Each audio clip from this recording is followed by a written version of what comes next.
सभी को झारखंडी जोहार, नमस्कार। मैं यशवंत कुमार, आप देख रहे हैं बदलेंगे झारखंड। दोस्तों, आप सभी को पता होगा कि झारखंड में फिर से एक बार हेमंत सोरेन की सरकार बन गई है और जैसे ही हेमंत सोरेन की सरकार बनी है वैसे ही एनडीए के जितने भी नेता हो, चाहे वो कार्यकर्ता हो, सभी लोग ये आरोप लगा रहे हैं कि वोट कटवा के कारण आज हेमंत सोरेन फिर से सरकार बनी है। वोट कटवा किसे कह रहे हैं, हम इस वीडियो में बात करेंगे और आखिर वोट कटवा है कौन, उस पर भी हम चर्चा करेंगे। तो चलिए सबसे शुरुआत करते हैं कि कैसे हेमंत सोरेन की सरकार बनी। तो आप सभी को बता दें कि जो इंडिया गठबंधन थी, जिसके कारण से 56 सीटें जो है वो हेमंत सोरेन ने सीट को लाई और अपनी बहुमत से कह सकते हैं कि वो सरकार बनाई। वहीं भाजपा को जो है मात्र 21 सीटें ही मिली और आजसू को 1 सीटें मिली, तो जिसके कारण से भाजपा जो है वो सरकार नहीं बना पाई। और सीधा सीधी वो आरोप जयराम महतो के पर लगा रहे हैं कि जयराम महतो के कारण आज भाजपा नहीं जीत पाई, आज भाजपा की सरकार नहीं बन पाई। लोग यह भी आरोप लगा रहे हैं कि नहीं, जयराम महतो जो है वो वोट कटवा है। मैं उनको जवाब देना चाहूंगा, जो मेरे पास कह सकते हैं कि इंफॉर्मेशन है उसके अनुसार से मैं जवाब देना चाहूंगा कि जयराम महतो डुमरी से चुनाव लड़े थे और उन्होंने जीत हासिल किया। क्या ये वोट कटवा है? जो जीत हासिल किए, क्या वो वोट कटवा हो सकते हैं? वोट कटवा उसे कहते हैं जो मात्र 2000-1000 वोट में सिमट जाता है। जब आप देख सकते हैं कि कोई एक नई पार्टी जो हाल फिलहाल जो अभी 2 से 3 महीना पहले ही नई पार्टी का गठन हुआ हो और वह पार्टी का एक अध्यक्ष जो होते हैं वो जीत हासिल करते हैं, तो क्या आप उसे वोट कटवा कहेंगे? अरे वोट कटवा तो आप एनडीए के कार्य नेता को कह सकते हैं जो जीत हासिल नहीं कर पाए। अगर आपकी पार्टी इतनी मजबूत है, अगर आप इतने मजबूती के साथ अगर झारखंड में चुनाव लड़ रहे थे, तो आपको अपनी सरकार बनानी चाहिए थी। आप क्यों नहीं बना पाए सरकार? आप दूसरे के ऊपर आरोप लगा रहे हैं। जब इस आपके अंदर इतनी काबिलियत है, जब आपके पास केंद्र में सरकार है, केंद्र में बड़े बड़े नेता आपके आए हुए थे झारखंड चुनाव के टाइम पे, बहुत बड़े बड़े मंचों पे आप लोगों ने अपनी बातों को रखा, बहुत सारे दिलासाओं को आपने झारखंड की जनता को दिया, फिर आखिर क्यों नहीं आप जीत पाए? गलती आप में है, ना कि दूसरे के ऊपर आरोप लगा करके आप लोग बचना चाहते हैं। अगर आपके अंदर ये क्वालिटी होता कि मैं झारखंड में अपनी सरकार बनाऊं, तो जनता आपको जरूर पसंद करती और जनता आपको जरूर मौका देती। आप बात करते हैं वोट कटवा को, आप बात करते हैं कि जयराम महतो वोट कटवा है, तो मैं आपके जानकारी के लिए मैं बता दूं कि डुमरी से लगभग 94,000 से अधिक वोट जयराम महतो को मिला। और वहीं दूसरे सीट पे जयराम महतो बेरमो से चुनाव लड़ रहे थे, वहां से उनको 60,871 वोट मिला। रामगढ़ से चुनाव लड़ रहे पानेश्वर महतो को 70,000 से अधिक वोट मिला। मांडू से चुनाव लड़ रहे बिहारी कुमार को 71,000 से अधिक वोट मिला। गोमिया से चुनाव लड़ रहे पूजा कुमारी को 59,000 से अधिक वोट मिला। अर्जुन रजवार जो चंदन क्यारी से चुनाव लड़ रहे थे, उनको 56,000 वोट मिला। टुंडी से मोतीलाल महतो चुनाव लड़ रहे थे, जिनको 44,000 से अधिक वोट मिला। और सिंदरी से 42,000 वोट मिला, अधिक वोट मिला उषा देवी को।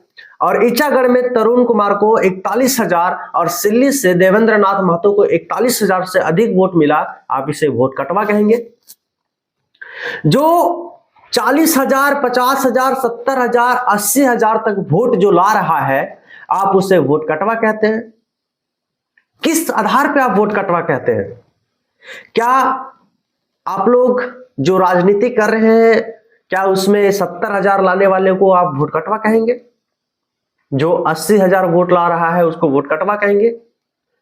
आप आरोप लगा रहे हैं, उसमें आपके आरोप लगाना जायज है, लेकिन जो रिजल्ट आपके सामने मैं अभी रख रहा हूं, आप देख सकते हैं। जो रिजल्ट आया है उसके अनुसार से ही मैं बात कर रहा हूं। और झारखंड में अगर देखा जाए तो 10 लाख से अधिक जयराम महतो की पार्टी ने वोट लाया है। आप इसको किस आधार पे वोट कटवा कहते हैं?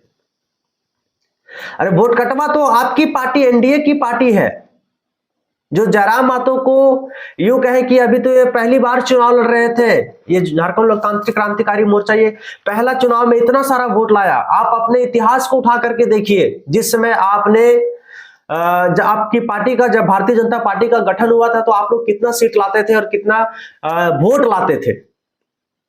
अभी जो बड़का गांव का उदाहरण लीजिए, बड़का गांव में 15 सालों से नहीं जीत पा रही थी, मात्र 20,000, 30,000, 60,000 में अटक जा रही थी।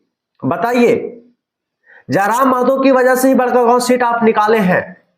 आप उसमें वोट कटवा कहते हैं। अगर जयराम महतो अगर यहाँ की सीट अगर समर्थन कर देते तो अंबा प्रसाद यहाँ की विधायक होती, लेकिन जयराम महतो के चलते आपने जीता। आप वोट कटवा किसे कहते हैं?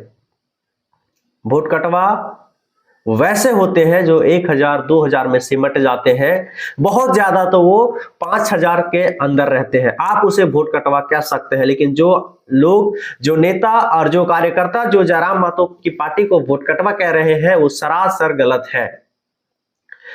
अभी समझिए कि 3 से 4 सीट पे वो जयराम महतो की पार्टी सेकंड स्थान पे रही। अगर अच्छा खासा अगर और भी थोड़ा वोट मिल जाता तो वो समझिए कि 3-4 सीट और जीतते, और 30 से अधिक सीट पे वो तीसरे स्थान पे रही। अब किस आधार पे वोट कटवा कहते हैं? मुझे तो ये समझ से परे है। अगर आप लोगों को समझ में आ रहा हो तो आप कमेंट बॉक्स में कमेंट करके जरूर बताइए। देखिए, मैं किसी भी पार्टी का समर्थन नहीं कर रहा हूं, मैं निष्पक्ष पत्रकारिता कर रहा हूं। और बहुत सारे सोशल मीडिया पे और बहुत सारे व्हाट्सएप पे मुझे ये बार बार ये मैसेज आ रहा था कि जयराम महतो की वजह से आज झारखंड में एनडीए की सरकार नहीं बनी। आप अपने आप को झांकिए, आप अपनी गलतियों को देखिए। दूसरे के ऊपर आरोप लगाने से बेहतर है कि आप अपने कमियों को सुधारें।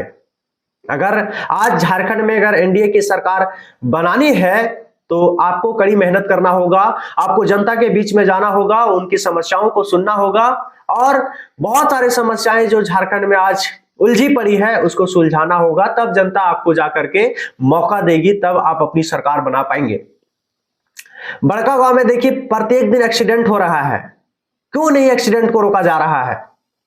अभी हाल ही में रोशनलाल चौधरी विधायक बने हैं। अब देखिए क्या होता है। मैं इस पर भी एक कल वीडियो जरूर लाऊंगा कि इतने सारे एक्सीडेंट होने के बावजूद भी यहाँ के जितने भी नेता हो, चाहे विधायक हो चाहे सांसद हो, क्यों एक्शन नहीं ले रहे हैं और ये क्यों नहीं रोकवा पा रहे हैं। आज के लिए इतना ही। बस हम यही कहेंगे कि वोट कटवा किसे कहते हैं, आप एक बार रिसर्च कर लें, उसके बाद अपनी बातों को कहें। तो हमारे साथ जुड़े रहें इसी तरह के खबरों के लिए। धन्यवाद।